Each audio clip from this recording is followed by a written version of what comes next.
इटावा का जिला हॉस्पिटल हो, चाहे सैंपई का मल्टी स्पेशलिस्ट हॉस्पिटल हो, सारे स्वास्थ्य विभागों का बजट कम कर दिया। सैंपई 500 बेड का बजट कम कर दिया। दवाई है नहीं, डॉक्टर है नहीं, तो फिर मुख्यमंत्री जी यहाँ आ रहे हैं तो क्यों?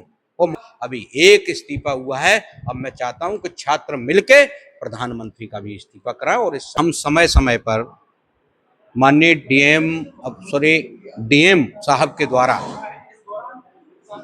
समय समय पर प्रशासन को अवगत कराते रहते हैं कि इटावा में कोई विकास नाम की चीज नहीं है, कोई काम नहीं। इटावा में भू माफिया जो सत्ता संरक्षित जनप्रतिनिधि हैं, उनके साथ में पूरे इटावा में खनन हो रहा है। और हम लोगों ने कई बार डीएम साहब को अवगत कराया, मुख्यमंत्री जी को नाम लेटर लिखे, लेकिन कोई जू नहीं रेंक रही। तो मैं पूछना चाहता हूं मुख्यमंत्री जी से कि आपके पास तक सूचना पहुंचती नहीं या पहुंचाई नहीं जाती है, उस पर कार्रवाई कब होगी? दूसरा ये है कि स्वास्थ्य शिक्षा, चाहे इटावा का जिला हॉस्पिटल हो, चाहे सैंपई का मल्टी स्पेशलिस्ट हॉस्पिटल हो, सारे स्वास्थ्य विभागों का बजट कम कर दिया। सैंपई 500 बेड का बजट कम कर दिया। दवाई है नहीं, डॉक्टर है नहीं, तो फिर मुख्यमंत्री जी यहाँ आ रहे हैं तो क्यों? और मुख्यमंत्री जी तो वहां झूठी पटिया भी लगाने गए थे, उद्घाटन की एक पटिया भी करने गए थे मंत्री स्पेशली, लेकिन जब उन्हें ये दिखाई नहीं दिया कि ये हम कर तो जा रहे हैं लेकिन इसका बजट भी जारी नहीं किया। ये जब समाजवादी पार्टी की सरकार थी तभी ये बजट, तभी ये स्पेशल गरीबों के लिए मल्टी स्पेशली हॉस्पिटल बनाया गया था। कहीं कोई रोड नहीं, कहीं कोई काम नहीं। आपने देखा होगा अंतरराष्ट्रीय स्टेडियम जो सैंपई में बन रहा था, किसान बाजार, और तो और हवाई पट्टी, यहाँ स्टाफ नहीं, हवाई पट्टी पे स्टाफ नहीं, स्टेडियम को धन आवंटन नहीं, स्टेडियम स्वतः खराब हो रहा, किसानों के लिए बाजार बन रहा था उसको धन नहीं, तो क्या क्या। और आपकी रेलवे स्टेशन सैंपई में क्या नहीं, कुछ भी काम नहीं हो रहा। जब बजट नहीं दोगे, और पूरे इटावा में आप लोग पत्रकार हो, सोशल मीडिया के लोग हो, आप लोग बताओ, आप हमसे सवाल करो विकास, तो मैं पूछना चाहता हूँ आप ही लोगों से, कहीं विकास हुआ है? चाहे लाइन सफारी से लेके लाइन सफारी हो, जिनका अभी तक विकसित नहीं किया, कोई विकास नहीं किया, लाइन सफारी ज्यों का त्यों छोड़ दिया। अगर एफडीआर हमारे नेताजी न कर गए होते, सद्य नेताजी, तो वो अभी तक बंद करा दिया जाता। उससे ही वो चल रहा है।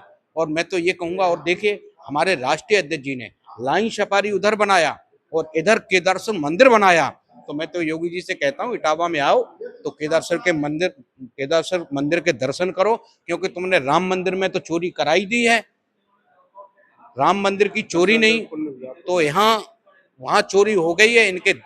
इनके यहाँ केदारेश्वर मंदिर में दर्शन कर लो और पुण्य प्राप्त कर लो। तो मैं तो ये अपील करता हूँ कि आप यहाँ दर्शन करके अपने पुण्य प्राप्त कर लो। आपके लोग चंदा चोर हैं, भगवान श्री राम की चोरी करते हैं, और विकास की कोई बात नहीं है। ये जितनी झूठी कह सकते हैं, जितनी झूठी कह सकते हैं, इनके यहाँ झूठ का ही क्लास, झूठ की बात पढ़ाई जाती है, इनको घोंट घोंट के पिलाई जाती है कि एक कोई बात छोटी सी हो उसको बड़ा कर दिया जाता है। हाँ, ये तो अच्छी बात है, छात्रों ने शहादत दी है।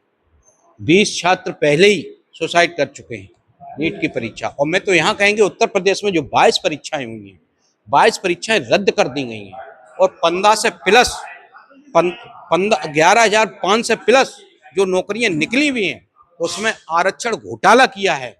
ये इनकी नीति है। जहां एससी ओबीसी पीडीए समाज की नौकरियां खा गए हैं, तो अब आप बताओ कहां जनता का हित है, कहां पीडीए के लोगों का हित है? ये झूठ बोलते हैं, ये झूठ बोलने की मशीन है। तो आज जो छात्रों का धरना प्रदर्शन हुआ, अरे उसमें तो छोड़ो, मेरे बेटे दो बेटे वहां गए थे, धरना प्रदर्शन में गए थे, और वो इसलिए गए थे, मैंने कहा भी हमने बेटा आपके हाथ में चोट, लेकिन वो उन्होंने कहा नहीं, जब लाखों छात्रों लाठी खा रहे हैं तो मैं भी जाऊंगा। तो छात्रों की ये जीत है। मैं छात्रों को बहुत बहुत बधाई देता हूँ, धन्यवाद देता हूँ। हमेशा जुल्मी सरकार के खिलाफ इसी तरीके से डट के मुकाबला करना चाहिए। और छात्रों की लड़ाई हमारे समाजवादी पार्टी के नेता आदरणीय अखिलेश यादव जी ने लड़ी है। और आपने देखा हमारी डिम्पल जो मैनपुरी की सांसद हैं, उन्होंने वो लड़ाई लड़ी, एक सांसद होने का भी दायित्व निभाया और एक बहन भाभी का भी निभाया और एक माँ का भी दायित्व निभाया। ऐसी सांसद, ऐसी पार्टी को मैं भी बहुत धन्यवाद देता हूँ और छात्रों के उन सभी अभिभावकों को बहुत बहुत धन्यवाद देता हूँ। उनकी जीत हुई है और धर्मेंद्र प्रधान का इस्तीफा हुआ। अभी एक इस्तीफा हुआ है। अब मैं चाहता हूँ कि छात्र मिलके प्रधानमंत्री का भी इस्तीफा कराएं और इस सरकार, जुल्मी सरकार का खात्मा कर दूसरी नई सरकार बनाए। धन्यवाद।